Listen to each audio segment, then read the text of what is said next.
Si tu continues à réagir à chaud chaque fois que tu te disputes, tu vas perdre le respect de ceux qui t'entourent. Et, pire encore, le contrôle sur toi-même.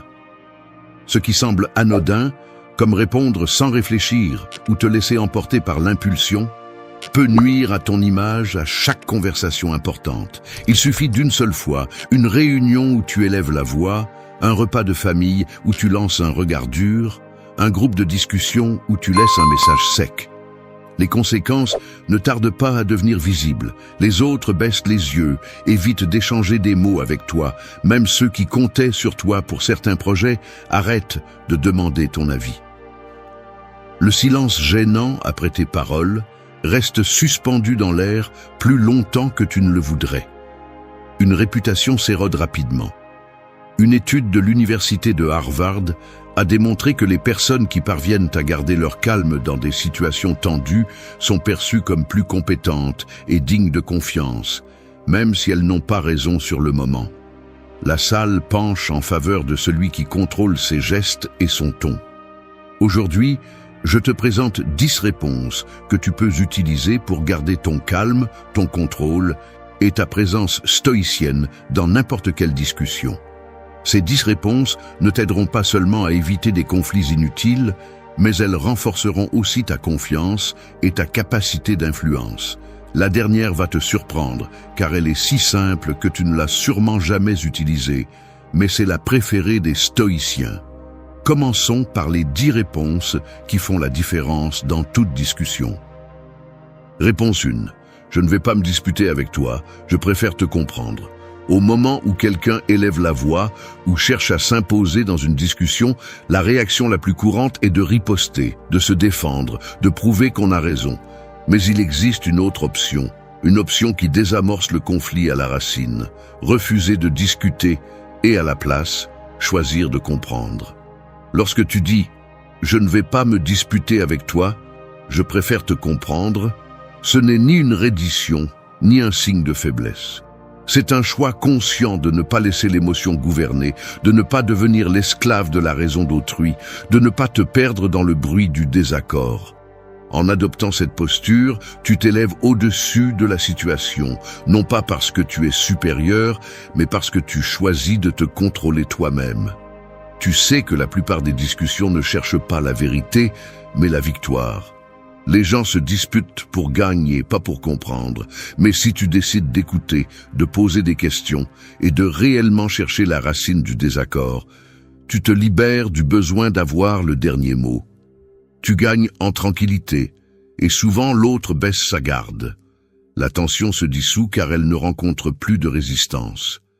Imagine une dispute à la maison, au travail, avec un ami. L'ambiance se réchauffe. Les mots deviennent durs. Tu pourrais répondre, tu pourrais élever la voix, tu pourrais lancer des arguments comme des pierres. Mais tu choisis une autre voie. Je ne vais pas me disputer avec toi, je préfère te comprendre. Soudain, la dynamique change. L'autre, habitué à la confrontation, se retrouve face à un mur doux. Il n'y a pas d'écho à sa colère. Tu l'invites à expliquer, à s'ouvrir, à exposer ses raisons. Peut-être, pour la première fois, quelqu'un l'écoute vraiment. Marc Aurèle a écrit « La meilleure façon de se venger est de ne pas être comme son ennemi ».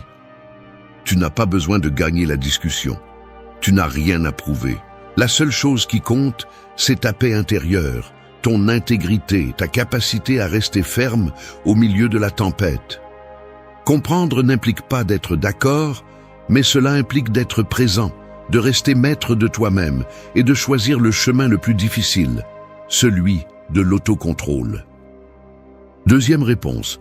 Je respecte ton opinion, même si je ne la partage pas. Il y a une tension presque imperceptible lorsque quelqu'un te dit quelque chose avec lequel tu n'es pas d'accord. Le pouls s'accélère, l'esprit cherche des arguments, le corps se prépare à se défendre. Mais que se passe-t-il si tu n'entres pas dans le combat ? Si, au lieu de te battre, tu décides d'observer, d'écouter, de laisser l'autre exposer son point de vue sans l'interrompre. C'est ici que cette phrase prend toute sa force. Je respecte ton opinion, même si je ne la partage pas. Ce n'est pas une reddition, ce n'est pas céder, c'est une pause stratégique. Quand tu l'utilises, Tu arrêtes l'escalade et tu désarmes la confrontation. L'autre s'attend à ce que tu répondes avec du feu. Tu lui rends du calme. Il s'attend à ce que tu te justifies. Tu restes serein. Cette phrase ne signifie pas que tu renonces à ta vérité, ni que tu ignores tes principes. Elle signifie que tu choisis le contrôle sur la réaction, que tu distingues entre ce que tu peux changer et ce que tu ne peux pas. Imagine une discussion intense. L'autre personne insiste, élève la voix, cherche à te convaincre. Tu pourrais répondre avec la même intensité, mais tu choisis une autre voix. Tu dis la phrase. L'ambiance change. La conversation perd de la température. Maintenant, l'autre personne se heurte à un mur doux, inamovible. Elle peut continuer à parler, mais elle ne trouve plus de résistance. La force de cette réponse réside dans ce qu'elle ne dit pas. Elle ne valide pas, n'attaque pas, ne justifie pas. Elle pose simplement une limite silencieuse. Où se trouve le contrôle dans une discussion ? Pas dans le fait de gagner l'argument, mais dans le fait de ne pas te perdre toi-même. Chaque fois que tu choisis de ne pas réagir, chaque fois que tu permets à l'opinion de l'autre d'exister sans qu'elle t'affecte, tu t'entraînes à la discipline la plus difficile, celle de gouverner tes propres émotions. As-tu déjà essayé de laisser passer l'opinion d'autrui comme un courant d'air ? Essaie de prononcer cette phrase la prochaine fois. Observe ce qui se passe chez l'autre et en toi. Réponse 3. Je peux me tromper. Dis-moi ton point de vue. Lorsque, au milieu d'une discussion, quelqu'un te met la pression, il s'attend à ce que tu répondes avec certitude, que tu défendes ta position comme s'il s'agissait d'une vérité absolue. La plupart des gens s'accrochent à leur point de vue parce qu'ils le ressentent comme une extension d'eux-mêmes. Admettre la possibilité de se tromper semble être une faiblesse, mais en réalité, c'est un acte d'intelligence et de maîtrise émotionnelle. Dire « je peux me tromper, dis-moi ton point de vue » change immédiatement la dynamique. Ce n'est pas une reddition, mais un coup stratégique. En reconnaissant que ta vision est limitée, tu ouvres la porte à un véritable dialogue, et non à une guerre d'ego. Celui qui t'écoute baisse sa garde, car il sent qu'il n'a pas à se battre pour être entendu.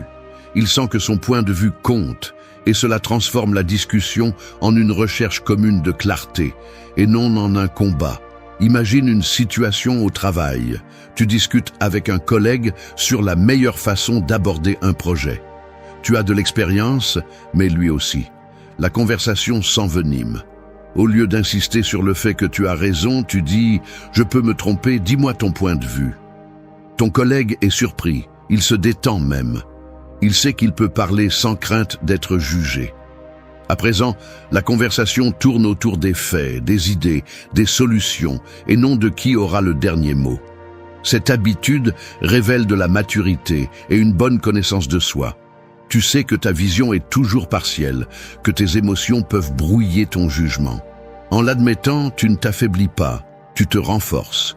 Tu gagnes du respect, car tu montres que tu accordes plus de valeur à la vérité qu'à ton ego. De plus, tu deviens plus difficile à manipuler. Celui qui cherche à te provoquer ne trouve pas de résistance, mais de l'ouverture.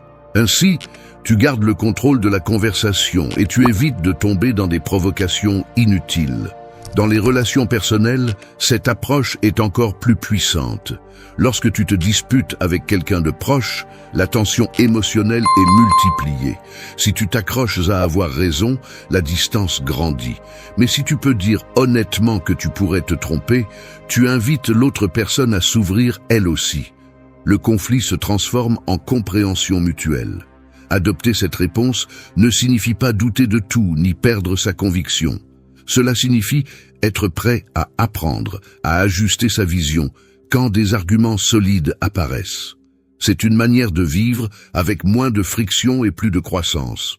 La prochaine fois que tu ressens l'urgence de te défendre, souviens-toi, le véritable contrôle n'est pas de gagner la discussion, mais de garder son calme et son ouverture. C'est la différence entre réagir et répondre avec sagesse. Réponse 3. Je peux me tromper, dis-moi ton point de vue. Réponse numéro 4. En ce moment, je choisis le calme plutôt que la raison. Parfois, au milieu d'une dispute, la dernière chose que tu veux, c'est céder.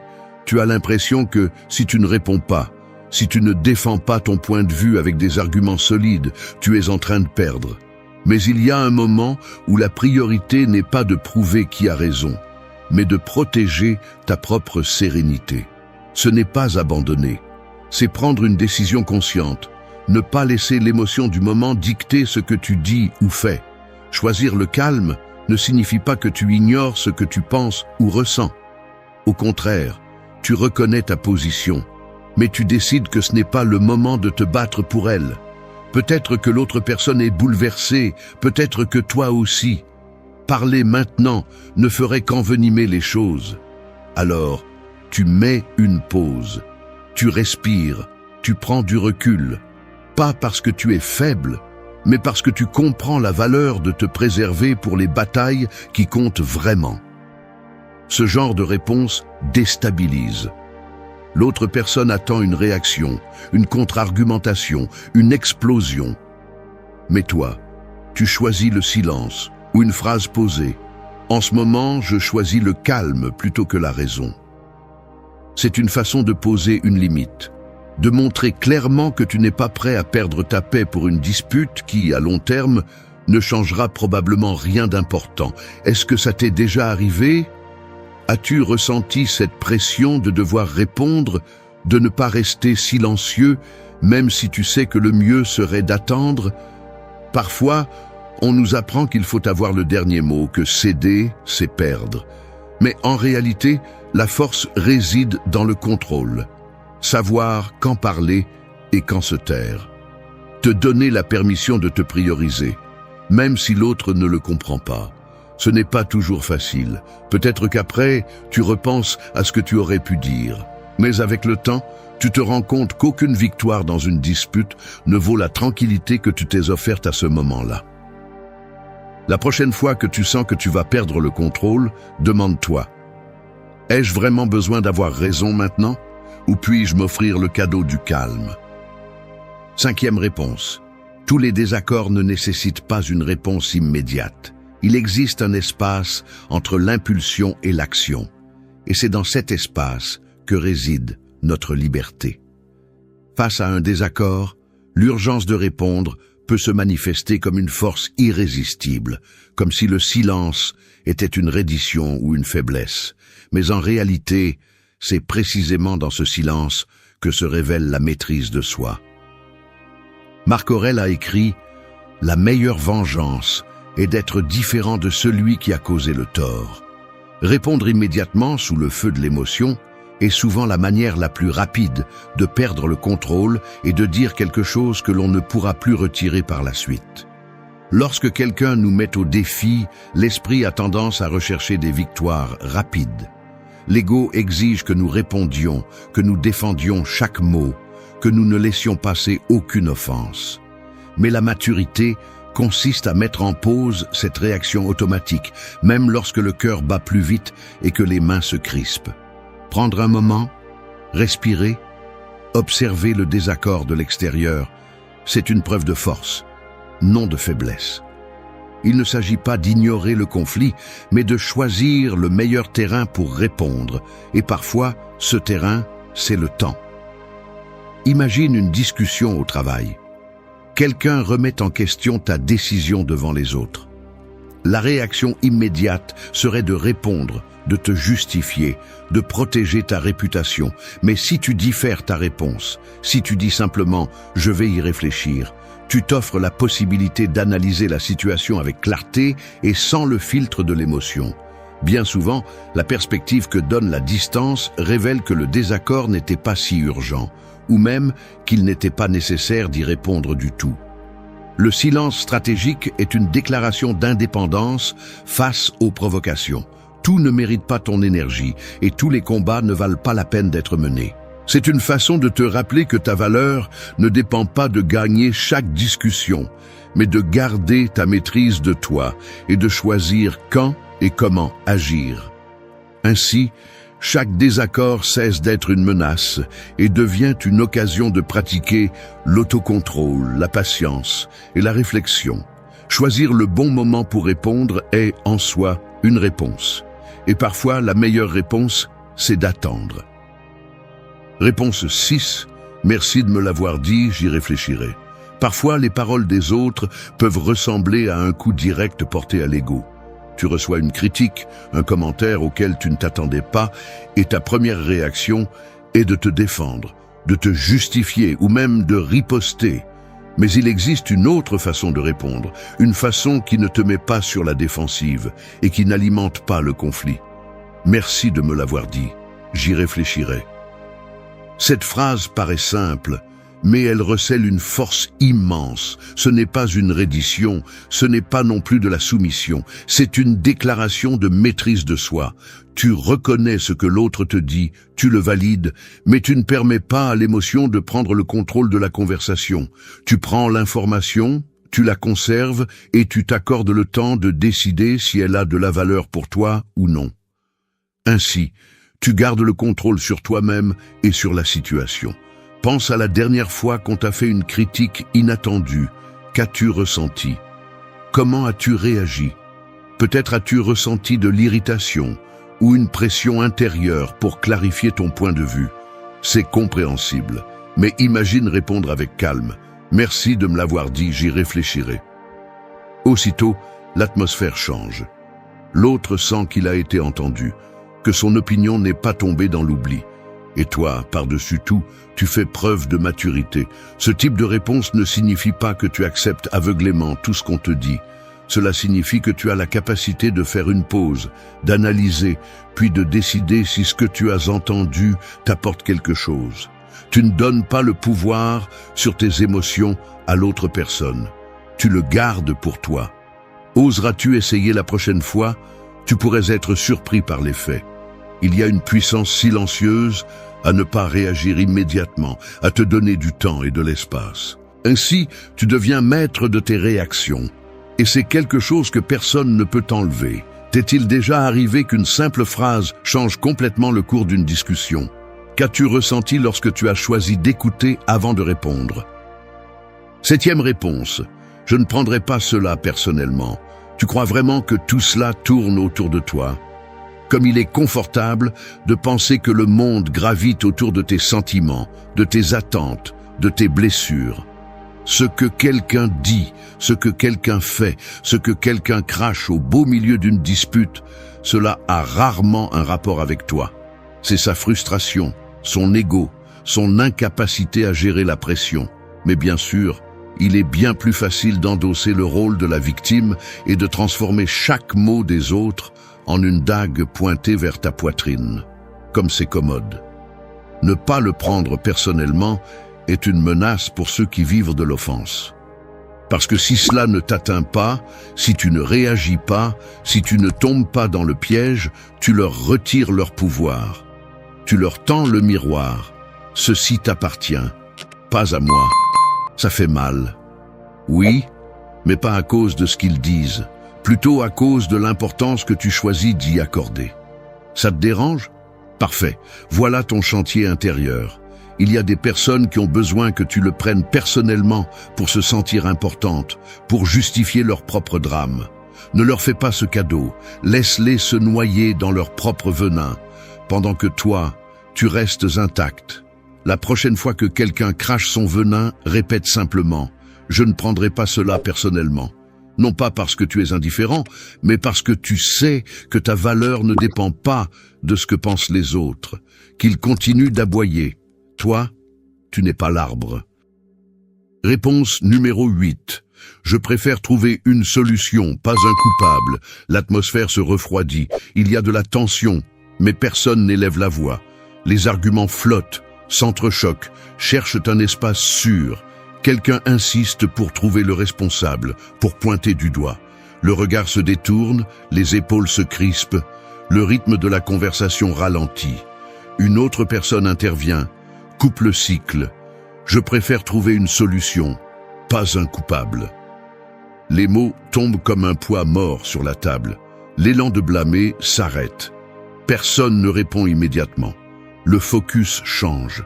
Il ne s'agit plus de se défendre ni d'attaquer. Il s'agit de regarder le problème en face, sans phare. Les questions deviennent pratiques. Que se passe-t-il maintenant? Quelles options avons-nous? Les postures défensives perdent leur sens. Le conflit devient une tâche à résoudre, non un champ de bataille personnel. Il n'y a ni félicitations, ni geste de soulagement. Juste un accord tacite, avancé. Le passé reste là où il est. La discussion ne tourne plus autour de ce qui a été, mais de ce qui peut être fait. L'énergie auparavant consacrée à la confrontation migre vers la coopération. Même si personne ne le dit à voix haute, il n'y a pas de satisfaction immédiate. Pas de clôture émotionnelle non plus. La conversation continue, mais le ton a changé. Une limite s'est imposée, sans dramatisme. La recherche de solutions prend le pas sur le besoin de trouver des coupables. L'atmosphère est sobre, presque clinique. Le calme n'est pas de la joie, c'est du contrôle. L'avancée n'est pas une célébration, c'est de l'efficacité. Ainsi se termine l'échange, sec, direct, fonctionnel. Le problème ne disparaît pas, mais la façon de l'affronter n'est plus la même. Réponse 9. Parlons-en quand nous serons tous les deux calmes. Au milieu d'une dispute, l'urgence de répondre est souvent le premier ennemi. L'esprit s'accélère, les émotions se mélangent et la conversation se transforme en un champ de bataille où personne ne gagne. Dire « parlons-en quand nous serons tous les deux calmes » est une manœuvre stratégique, non une fuite. C'est la décision consciente de ne pas se laisser emporter par la tempête du moment et de poser une limite claire. La conversation ne reprendra que lorsque les eaux se seront apaisées. Cette réponse coupe le cycle de la réactivité. Quand l'un ou les deux sont bouleversés, les mots deviennent des armes et l'objectif n'est plus de comprendre, mais de vaincre. Si l'un des deux impose une pause, la dynamique change complètement. Le message est clair. Je ne suis pas disposé à échanger des reproches, ni à céder à l'impulsion de la colère. Je veux résoudre, mais pas à n'importe quel prix. La pause forcée a des effets immédiats et à long terme. Immédiatement, la tension retombe. C'est comme retirer le pied de l'accélérateur avant de perdre le contrôle. L'autre personne peut se sentir frustrée, voire rejetée, car son élan est de décharger l'émotion sur le moment. Mais en posant la limite, on invite, de manière implicite, à ce que chacun reconsidère sa position et revienne avec une disposition différente. En pratique, cela demande une discipline intérieure. Il ne s'agit pas seulement de prononcer la phrase, mais de tenir la décision. Ne pas entrer dans les provocations, ne pas répondre en criant, ne pas se laisser piéger par le jeu de la culpabilité. Il est probable que l'autre insiste, fasse pression ou tente de rouvrir le conflit. Ici, la fermeté est essentielle.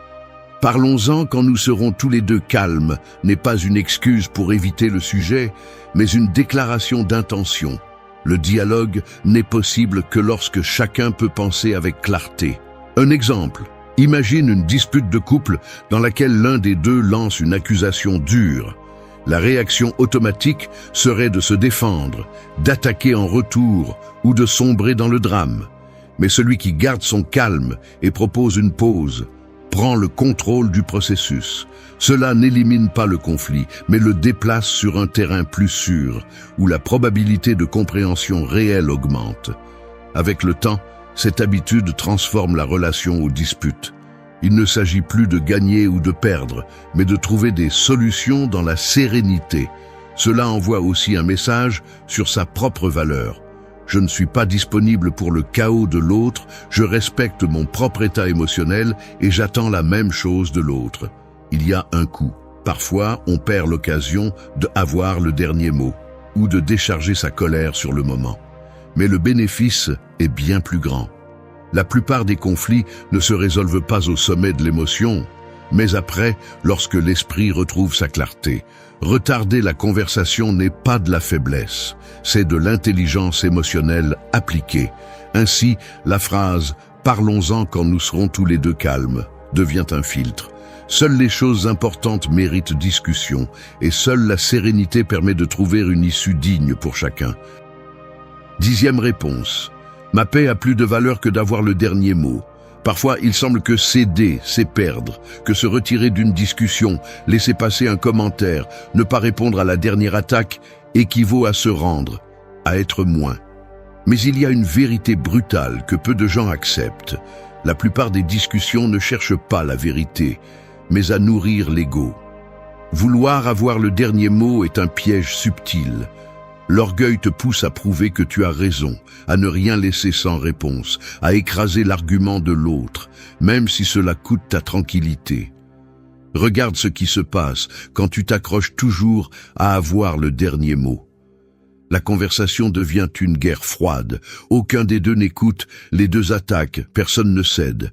Les mots deviennent des lames.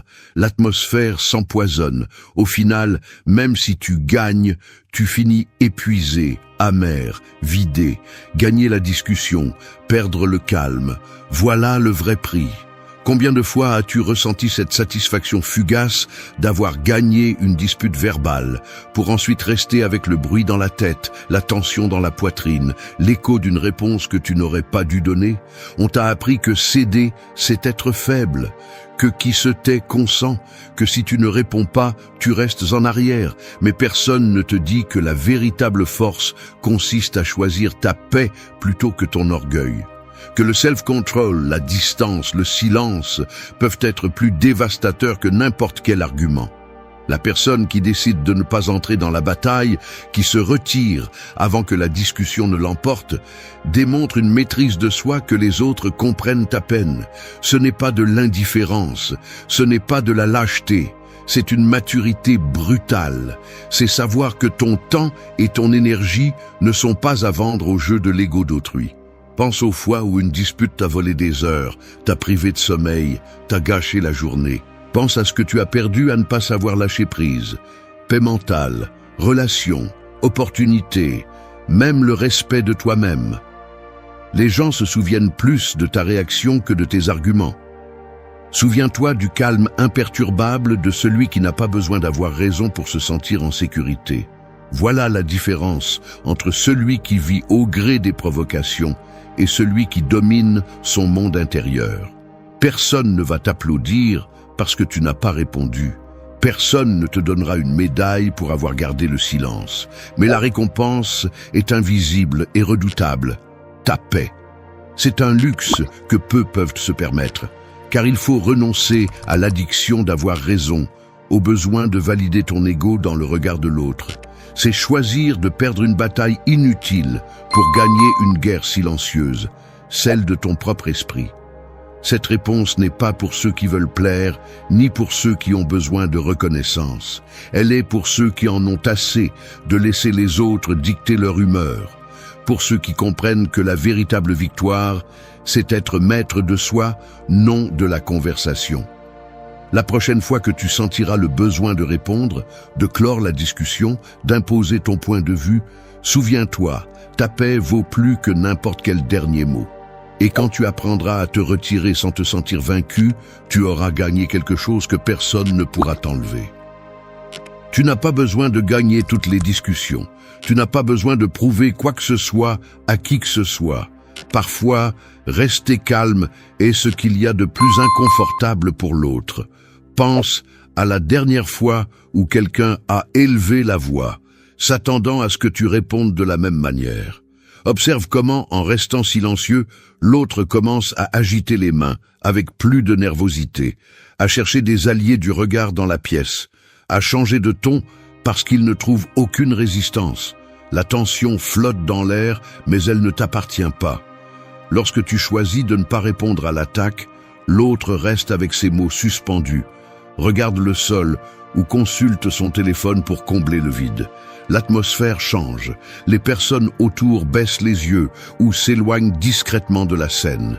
Parfois, tu vois la conversation s'éteindre ou ton interlocuteur, ne trouvant aucune opposition, se retirer avec une frustration qui ne t'appartient pas. Combien de fois encore vas-tu sacrifier ta paix juste pour avoir raison? La maîtrise est évidente chez celui qui ne réagit pas. Si ce message a résonné en toi, abonne-toi.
Ne te trompe pas.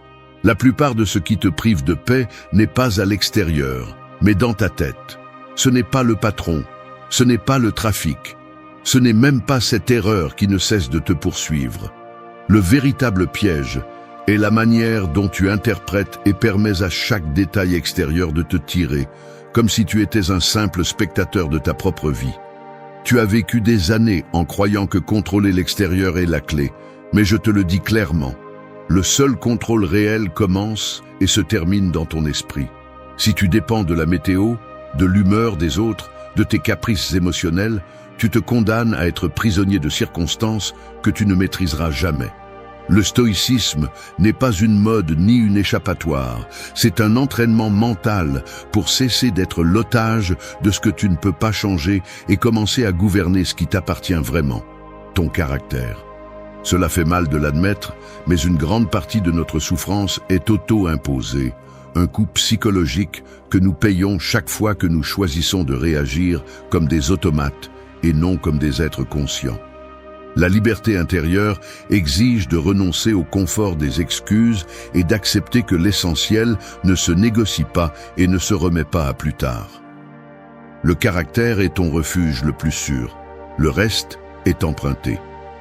Aujourd'hui, je vais te montrer 10 leçons dures, pratiques et directes pour cesser d'être victime de tes impulsions et commencer à forger un esprit fort, serein et véritablement libre. N'attends pas de formules magiques, attends des vérités inconfortables. Voici le début de l'entraînement. 1. Maîtrise ton esprit avant le monde. La réalité est inconfortable. Ton plus grand ennemi n'est pas à l'extérieur, mais à l'intérieur. Peu importe combien tu t'efforces de changer ce qui se passe dehors, tant que ton esprit est un chaos, ta vie sera le reflet de ce désordre. Cessons de chercher des excuses et de blâmer les autres ou la chance pour ce qui nous arrive. Si ton humeur dépend de l'humeur des autres, des nouvelles du jour, du trafic ou de la météo, alors tu es esclave de tout, sauf de ta volonté. Jusqu'à quand vas-tu continuer à justifier tes réactions, ton anxiété ou ton manque de contrôle ? L'autotromperie est addictive et la plupart préfèrent le confort de ne pas regarder à l'intérieur plutôt que de faire face à la vérité de leur propre faiblesse mentale.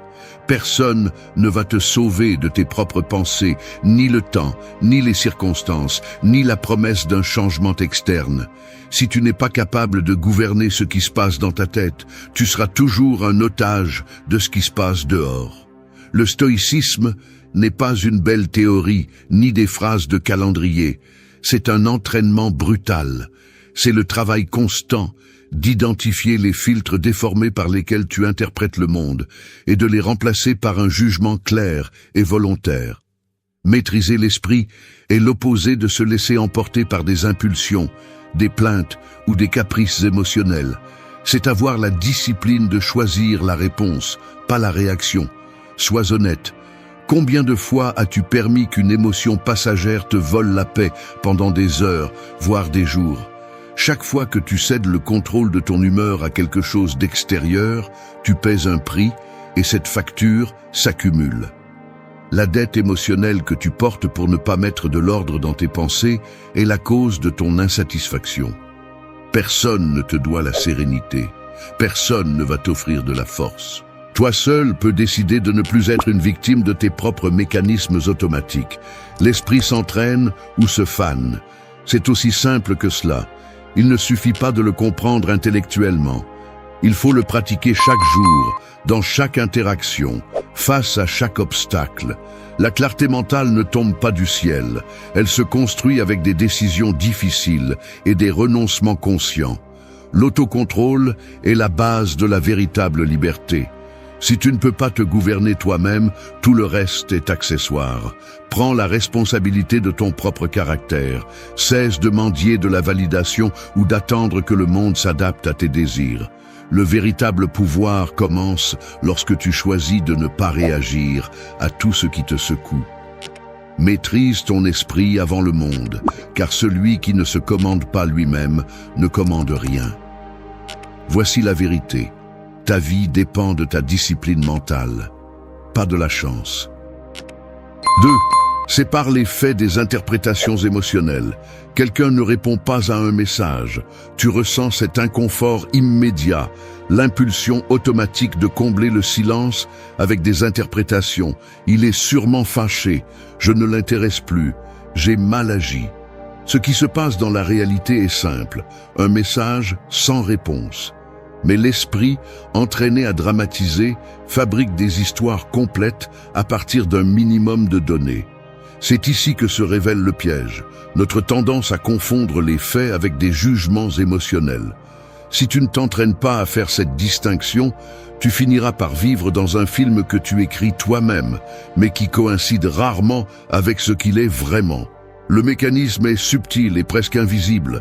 Un geste, un mot, une pause, n'importe quoi suffit pour que le vieux schéma s'active et que tu commences à interpréter tout à travers des filtres contaminés par l'insécurité, les attentes ou les blessures non résolues.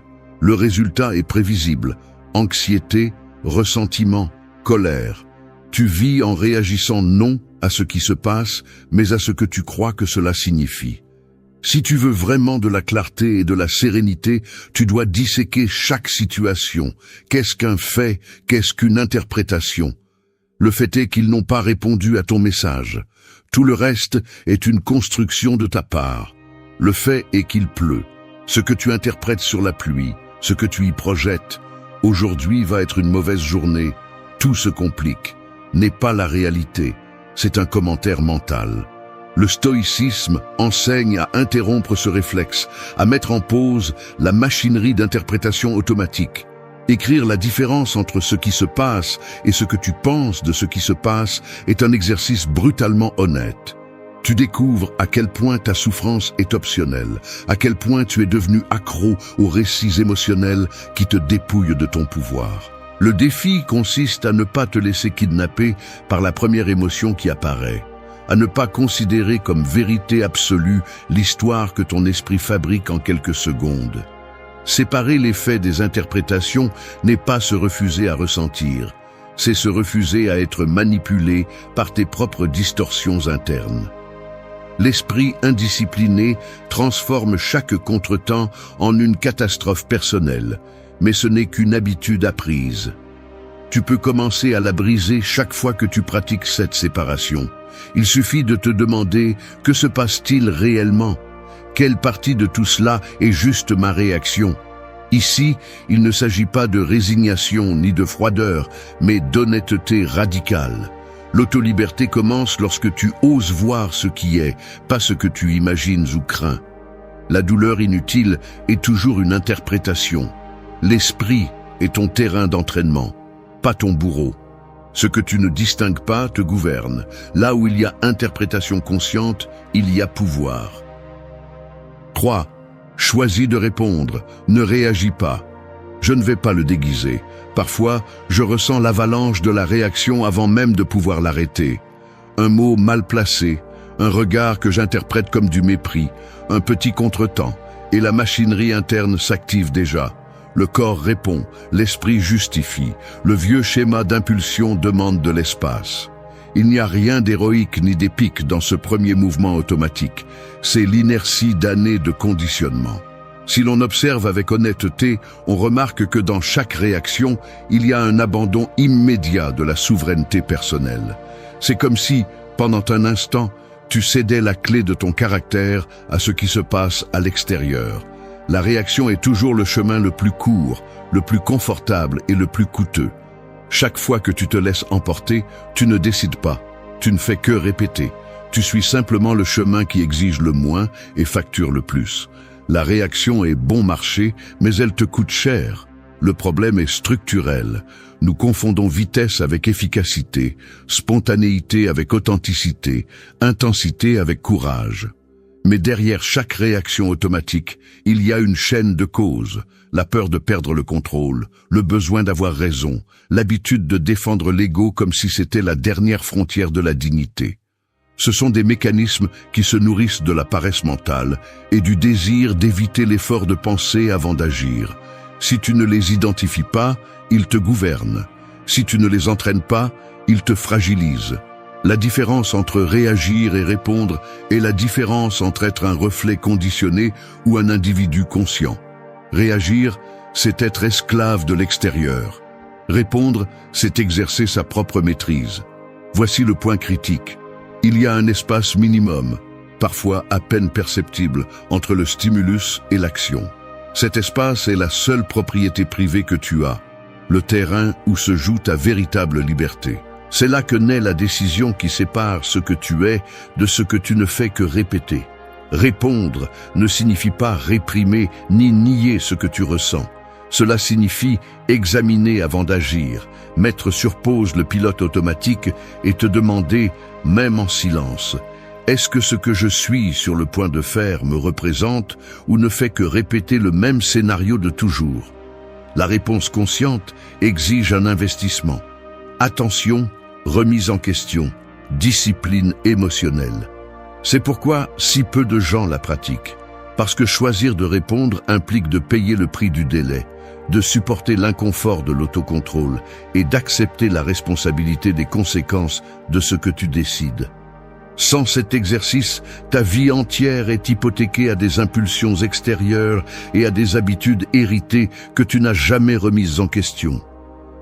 La force ne réside pas dans la réaction immédiate, mais dans la capacité de choisir la réponse qui te construit, pas celle qui te détruit. Répondre est un privilège acquis, pas un accident. La réaction te vole du pouvoir, la réponse te le rend. Si tu veux vraiment la liberté, commence par conquérir cet espace entre le stimulus et ta décision. L'autocontrôle est le seul luxe qui ne dépend de personne. Il n'y a pas de raccourci. Tout ce que tu ne maîtrises pas te maîtrise. 4. Fais du caractère ta possession principale. Pense au caractère comme une pièce sculptée dans la pierre, non comme un masque flexible que tu changes selon l'occasion, mais comme une structure qui résiste au poids de la vie. Chaque jour, le monde te lance des fragments, des opinions extérieures, des provocations, des compliments, des opportunités faciles de trahir ce que tu dis être. Tu peux voir ces moments comme des coups de ciseaux ou comme des tentations qui érodent la forme de ton caractère. Les gestes les plus petits, ceux que personne ne voit, comment tu traites celui qui ne peut pas te rendre la faveur, la fermeté de ta parole quand il serait simple de te rétracter, la manière dont tu soutiens la vérité, même si cela te met mal à l'aise. Ce n'est pas ce que tu as, ni ce que tu montres, ni ce que tu parais. C'est ce qui résiste quand tout ce qui est accessoire s'effondre. Le caractère est le seul bien que tu ne peux pas perdre par accident. Tu ne l'abandonnes que par négligence ou lâcheté.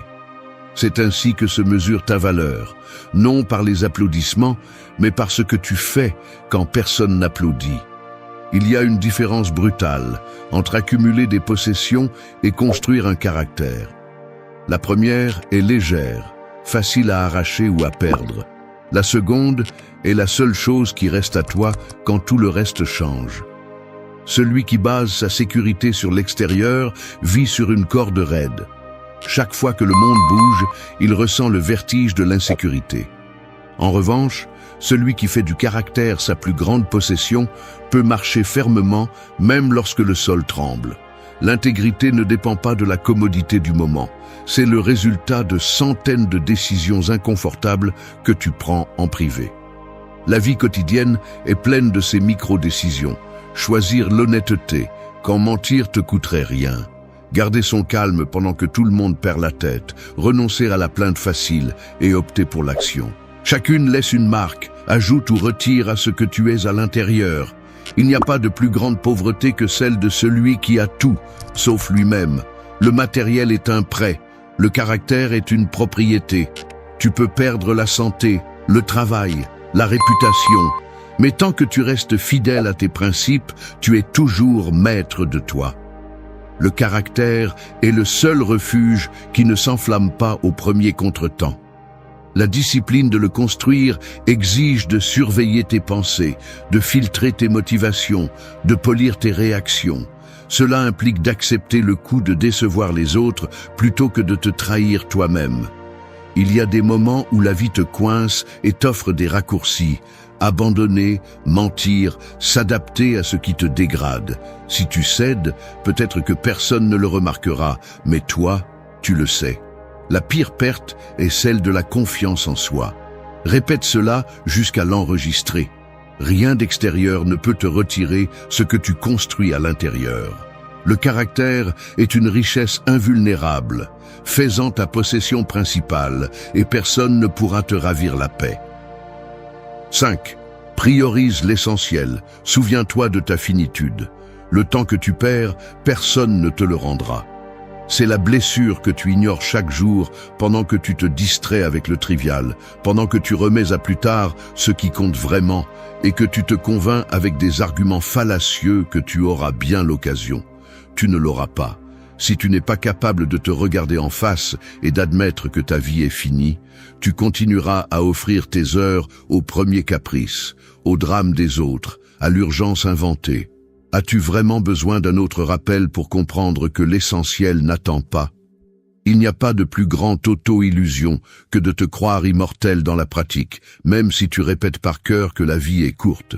Prioriser l'essentiel implique une brutalité envers soi-même, couper sans pitié le superflu, cesser de justifier l'accumulation de tâches en attente, la surcharge d'engagements inutiles, l'addiction au divertissement sans but.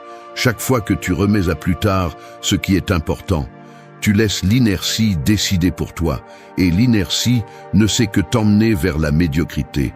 Tu n'es la victime de l'agenda de personne, ni de la désorganisation mondiale. Tu es l'otage de tes propres priorités déformées. Assez d'excuses. Personne ne va organiser ta vie sauf toi. Le stoïcisme n'est pas une invitation au minimalisme décoratif, c'est un mandat de lucidité. Reconnais ce qui a un poids réel et ce qui ne fait que prendre de la place. Ton temps est limité et ton énergie ne se régénère pas par magie. La plupart vivent comme s'ils avaient 1000 secondes chance, comme si les jours étaient une dette qu'on peut refinancer. Ce ne sont pas des secondes chances. Chaque jour que tu perds dans le superflu est un investissement perdu que tu ne récupéreras jamais. Ne te trompe pas. Ton calendrier, tes routines, tes conversations, tes habitudes de consommation, tout parle de ce à quoi tu donnes vraiment de la valeur. L'essentiel se défend chaque jour. Il ne se prêche pas le dimanche, ni ne se récupère dans une crise. Souviens-toi de ta finitude, car c'est là ta seul avantage stratégique. Quand tu es conscient que la mort est le seul dénouement garanti, les déchets émotionnels et les engagements vides perdent tout leur pouvoir. Celui qui oublie sa limite finit par vivre comme un touriste dans sa propre existence, toujours en attendant le moment idéal pour faire ce qu'il devrait déjà faire. Ne gaspille pas ta vie dans ce qui ne compte pas. Le courage n'est pas de faire plus, mais de faire seulement ce qui transforme. Ne te laisse pas distraire par le superflu. Tu seras jugé par ce que tu as priorisé, pas par ce que tu as accumulé. La sérénité est un privilège que seul obtient celui qui a le courage de se concentrer sur ce qui importe et l'humilité d'accepter qu'il n'y aura pas de seconde chance. Le temps est ta ressource la plus précieuse. Tu perds le contrôle quand tu oublies l'essentiel. Personne ne va te rappeler cela tous les jours. Fais-le toi-même avant qu'il ne soit trop tard. 6. Transformer les obstacles en opportunités internes. Personne ne va adoucir le coup.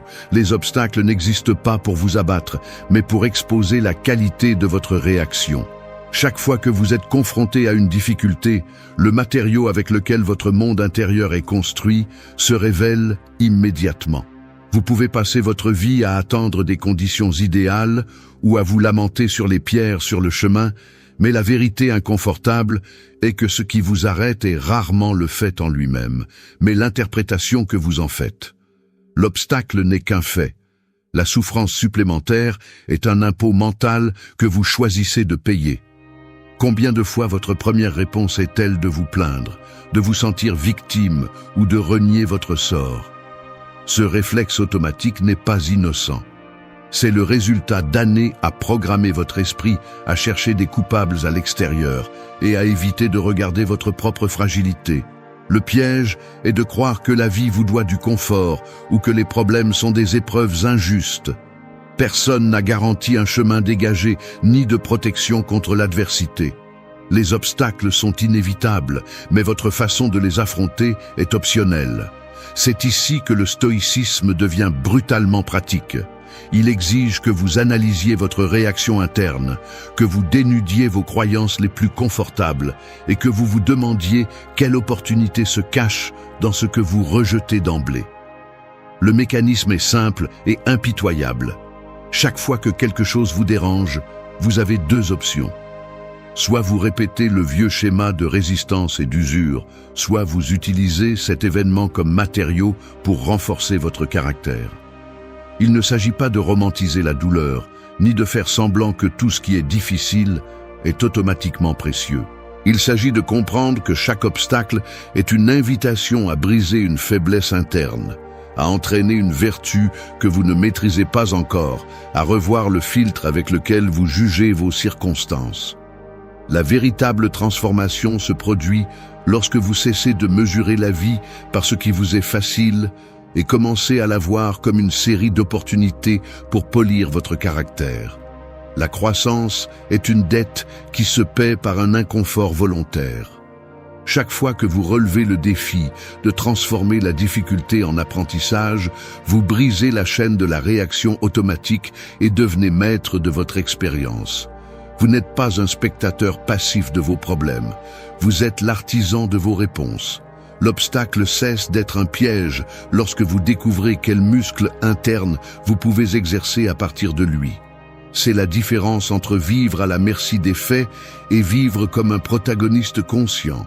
Rien d'extérieur ne vous arrête autant que votre résistance interne à accepter et à tirer parti de ce qui se passe. Celui qui transforme l'obstacle en entraînement forge une résilience qui ne dépend pas de la chance. Souvenez-vous de ceci, chaque difficulté est un investissement dans votre force, si vous osez l'utiliser. Ce que vous ne transformez pas vous pèse. Ce que vous affrontez avec honnêteté vous libère. 7. Renonce volontairement à l'excès matériel. Tu ouvres l'armoire et tu te retrouves avec des vêtements que tu n'as pas portés depuis des mois, peut-être des années. Dans le garde-manger, des aliments que tu as achetés sur un coup de tête et dont tu ne te souviens même plus pourquoi. Sur la table, des appareils qui promettaient de te simplifier la vie et qui aujourd'hui ne font que prendre de la place. Le schéma est clair, tu accumules des objets, des engagements, des distractions. Non pas parce que tu en as besoin, mais parce qu'à un moment donné, tu as pensé qu'en remplissant l'extérieur, tu pourrais combler un vide intérieur. L'excès matériel est une réaction automatique à l'inconfort d'être avec soi-même. Il est plus simple d'anesthésier l'insatisfaction en achetant, en collectionnant, en remplissant des espaces que d'affronter la racine de ton agitation.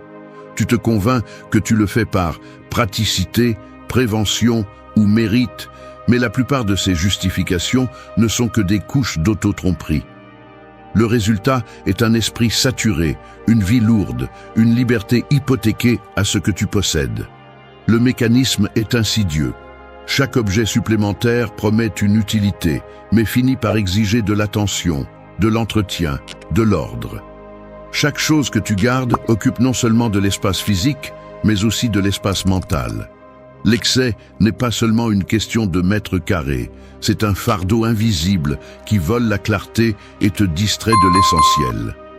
Pense à la façon dont la peur de perdre ou l'anxiété d'en avoir plus te poussent à confondre abondance et bien-être. Au final, tu multiplies seulement la dépendance, car plus tu accumules, plus tu t'identifies à ce que tu possèdes et plus tu crains de le perdre. Ainsi, l'excès matériel n'est pas un signe de succès, mais d'insécurité mal gérée. La paradoxe est brutale. Tu cherches la sécurité dans ce qui, en réalité, te rend plus fragile. Renoncer volontairement à l'excès n'est pas un geste esthétique ni une mode passagère. C'est une stratégie d'autolydrie. Décider ce qui est superflu et ce qui apporte réellement de la valeur est un exercice d'honnêteté radicale et de pouvoir personnel. Le détachement conscient n'est pas de la pauvreté, c'est de l'intelligence émotionnelle appliquée. C'est s'entraîner à dépendre de moins en moins de l'extérieur et à renforcer le muscle de la suffisance interne. Lorsque tu choisis de lâcher prise, quelque chose se libère en toi. tu cesses de mesurer ta valeur par ce que tu possèdes et reprends le contrôle sur ce qui compte vraiment. L'excès est une ancre mentale. Le renoncement volontaire est une déclaration de liberté. Voici la ligne que tu dois graver. Ce que tu possèdes te possède si tu ne le surveilles pas. Fais l'inventaire. Chaque objet inutile est une décision en attente. Il ne s'agit pas de vivre avec le minimum par dogme, mais de reconfigurer ta relation avec le matériel. Le stoïcisme te demande de mettre chaque chose à sa place. Outils, pas amulette, ressources, pas identité. La légèreté est pouvoir. Lorsque tu choisis de ne porter que l'essentiel, tout ce qui est superflu perd son emprise sur toi. C'est là que commence la véritable indépendance, lorsque tu peux lâcher prise sans te sentir moins, et que tu découvres que l'indispensable tient presque toujours dans une seule décision. Moins de poids, plus de clarté. 8. Accepte la réalité sans résistance inutile. Ce n'est pas facile à admettre, mais il y a des moments où je me surprends à serrer la mâchoire ou à fermer les poings sans m'en rendre compte. C'est comme si une partie de moi, profondément ancrée, se rebellait en silence contre tout ce qui ne se passe pas comme je le souhaite. Je vois mon reflet dans la fenêtre, tandis que la nouvelle inattendue apparaît sur l'écran de mon téléphone. Ou quand un plan change brusquement et que cette gêne physique, cette sorte de tension dans les épaules, s'installe immédiatement. Le corps le trahit avant l'esprit. La respiration se raccourcit, le geste se durcit, le regard cherche un point fixe, comme s'il essayait de résister à l'évidence que le monde ne va pas s'adapter à mes désirs. Il y a un instinct presque enfantin qui s'active et exige que les choses soient différentes, que l'inconfort disparaisse et que l'inévitable se plie à mes préférences. Mais la réalité ne négocie pas. Je peux voir la chaîne de micro-gestes qui se répètent chaque fois que je me résiste. Un soupir impatient lorsque la file avance lentement. Le froncement de sourcils quand quelqu'un dit quelque chose que je ne veux pas entendre, les doigts frappant la table pendant que j'attends qu'une situation hors de mon contrôle se résolve. C'est une séquence absurde, comme si serrer les dents pouvait changer le temps, ou comme si désirer qu'une autre personne agisse différemment avait un pouvoir réel. La résistance inutile s'immisce dans les moindres détails. Vouloir remonter le temps, effacer un mot déjà prononcé, éditer la réalité comme si c'était un fichier numérique. Mais la vie n'accepte pas les commandes d'annulation. L'honnêteté consiste à reconnaître que cette impulsion de s'opposer à ce qui est déjà n'augmente que l'usure. La tension mentale et physique s'accumule comme un poids inutile, une sorte de pénalité pour ne pas accepter le fait fondamental qu'il y a des choses hors de ma portée. La sérénité ne se construit pas en luttant contre l'inévitable, mais en apprenant à lâcher l'illusion de contrôle. L'esprit indiscipliné insiste pour se battre sur chaque détail, comme si l'entêtement était une vertu. Mais cela ne fait qu'augmenter la frustration, car rien ne change à l'extérieur lorsque tout ce que je fais est de résister à l'intérieur. Accepter n'est pas céder, c'est cesser de gaspiller de l'énergie dans des combats perdus d'avance. C'est regarder la situation telle qu'elle est, sans la maquiller ni la déformer, et décider de ce que je peux faire à partir de là. La résistance inutile est une dette émotionnelle qui ne se paie jamais. Elle ne fait que s'accumuler. Lorsque tu apprends à accepter ce que tu ne peux pas changer, tu regagnes du pouvoir sur ce qui dépend de toi. La liberté commence au moment où tu cesses de mendier à la réalité qu'elle soit différente. Respire, accepte et agis depuis ce sol ferme. Accepter est l'antidote contre la paralysie. La réalité ne se plie pas, mais tu peux cesser de te battre avec des fantômes. 9. Prends la responsabilité de ton propre destin. Tu es comme un architecte enfermé dans un bâtiment sans plan, attendant que les fondations se renforcent d'elles-mêmes, tout en croisant les bras et en lançant des reproches au climat, aux ouvriers, à la ville entière. C'est l'auto-illusion parfaite. Convaincu que la structure de ta vie dépend de facteurs extérieurs, tu t'exonères de toute responsabilité sur la forme finale. Mais la vérité est brutale. Le bâtiment, c'est toi et chaque étage que tu ne construis pas est ton choix, pas la faute de l'environnement. Arrête de chercher des coupables dans la topographie, dans la pénurie de matériaux ou dans les bruits extérieurs. Le manque de progrès n'est que le reflet de tes décisions remises à plus tard et de ta peur de prendre le contrôle. Il y a ceux qui préfèrent rester à réviser éternellement la liste des obstacles, attendant le signal magique qui justifierait leur stagnation, mais ce qu'ils réussissent à faire, c'est perfectionner l'art de la plainte et de la paralysie. Si tu te convaincs que le destin est une succession d'accidents et non de choix, tu finis par devenir l'otage de tes propres excuses. Personne ne va construire tes murs, ni installer tes fenêtres, ni concevoir les couloirs par lesquels tu veux te déplacer. Blâmer le hasard, tes parents, l'économie ou la malchance ne construit rien. Cela ne fait qu'accumuler la poussière sur l'œuvre inachevée de ton caractère. La vérité inconfortable est que l'autoresponsabilité n'est pas une option décorative, c'est un impératif de vie. Tant que tu continues à attendre la permission de quelqu'un d'autre, tu ne seras jamais maître de ton histoire. Celui qui s'installe dans le rôle de victime ne fait que perfectionner l'habitude d'abdiquer son pouvoir. Il est plus facile d'être spectateur de ta vie que d'agir en tant qu'auteur réel, mais c'est le prix de la médiocrité. Ton destin ne dépend pas d'un coup de chance, mais de la discipline brutale de décider et d'assumer les conséquences. Il n'y a qu'une seule loi ici. Ce que tu ne choisis pas, tu le choisis par omission. Il n'y a pas de neutralité dans la construction de ton destin. Chaque évasion est une renonciation, chaque justification est une brique qui manque.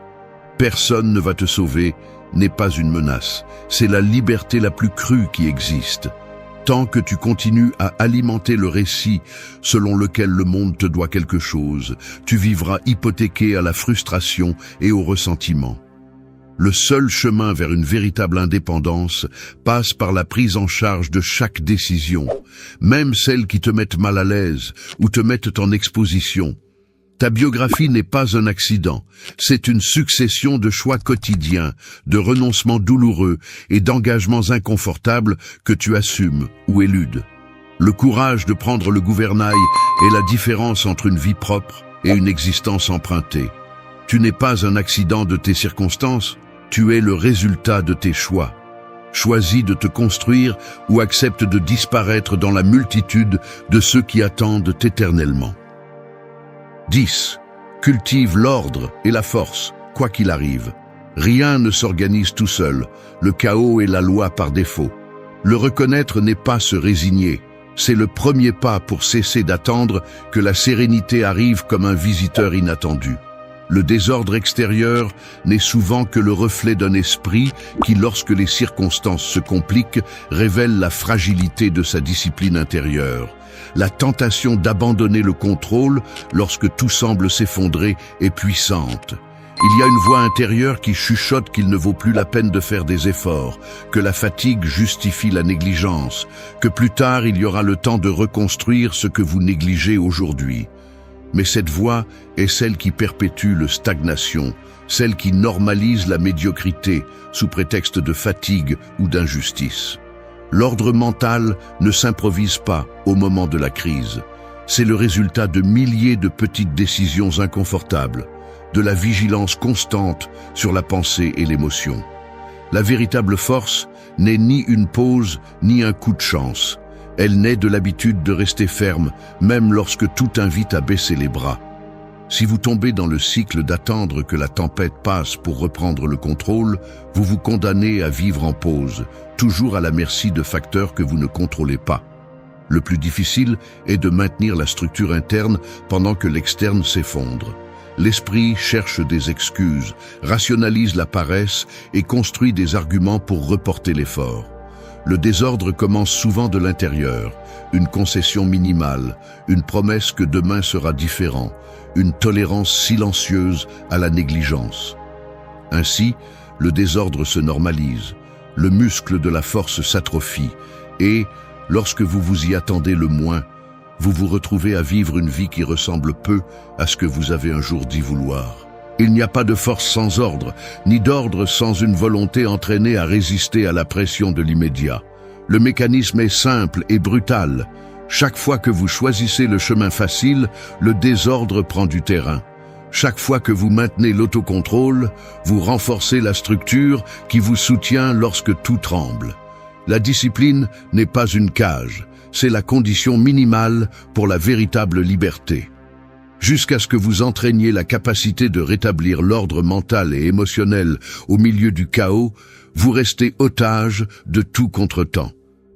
Ce que vous ne cultivez pas pourrit. L'ordre et la force sont des investissements quotidiens, pas des récompenses accordées par chance. Vous n'êtes pas le produit de vos circonstances, mais des décisions que vous prenez juste au moment où tout semble justifier la reddition. Vous tenir à vos principes quand personne ne regarde, c'est construire des fondations qui ne dépendent pas du climat. Au final, la seule chose que personne ne peut vous arracher, c'est la fermeté avec laquelle vous choisissez de vous gouverner. Ordre et force, quoi qu'il arrive, c'est la différence entre survivre et vivre à votre hauteur.